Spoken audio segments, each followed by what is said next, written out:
Alors, elle remonte très loin, il y a plus de 10 ans, avec un certain nombre d'échelons qui ont été mis en œuvre et qui ont abouti en août dernier à une convention décennale qui a été signée entre mon ministère de tutelle, le régiment du service militaire adapté de Polynésie française, visant à mettre à disposition à temps plein, à temps partiel, en heures de rémunération, des professionnels, qu'ils soient professeurs, qu'ils soient conseillers d'orientation psychologue ou autres, de manière à apporter notre concours dans la lutte contre l'illettrisme et surtout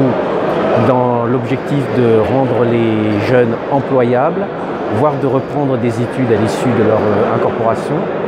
de manière à ce que les 500 jeunes qu'accueille chaque année le régiment aient toutes les chances d'avoir une poursuite après leur incorporation, que ce soit dans le monde du travail ou dans des reprises d'études jusqu'en universitaire.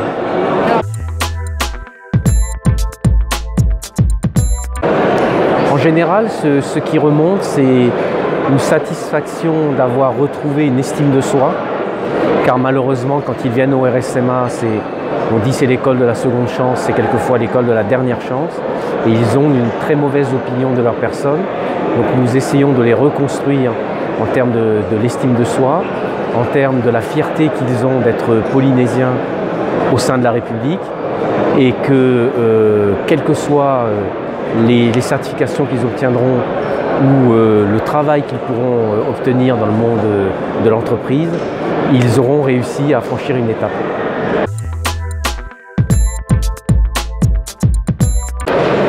Culturellement, le Polynésien a un passé très guerrier.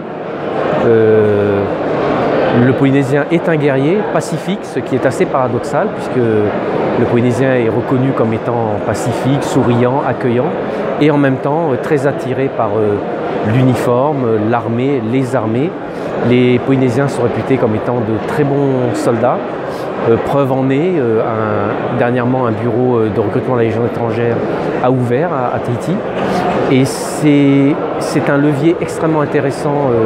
que nous avons pour les prendre en charge, puisqu'ils viennent de manière volontaire, ils ont l'attrait de l'uniforme, ils recherchent une autorité, un cadre. Ils sont prêts pour qu'on leur apporte un maximum